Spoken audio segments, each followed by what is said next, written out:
আমি আর পারছি না ভাই, আমার অনেক টাকা লস হয়ে গেছে। আমি আজই সব শেষ করে দেবো, কেউ আটকাতে পারবে না আমার।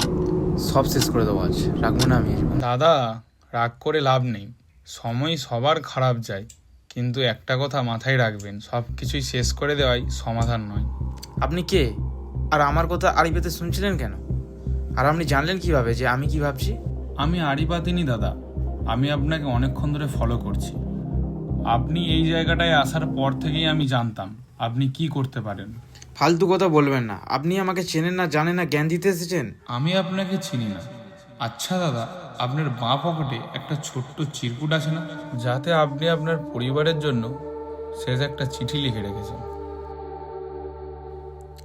আপনি এটা জানলেন কিভাবে? আপনি কি জাদুকর না, নাকি পুলিশ? না দাদা, আমি কোনো জাদুকর নয়। আমি আপনার সেই ভবিষ্যৎ যেটা আপনি নষ্ট করতে চাইছেন।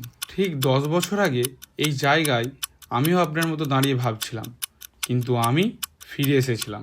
আজ থেকে 10 বছর পর আপনি যখন আয়নার সামনে দাঁড়িয়ে নিজেকে দেখবেন, তখন ঠিক আমায় দেখতে পাবেন। নিজের জীবনটা শেষ করবেন না সুমন, এখনও আপনার অনেক কাজ বাকি আছে। কিন্তু আপনি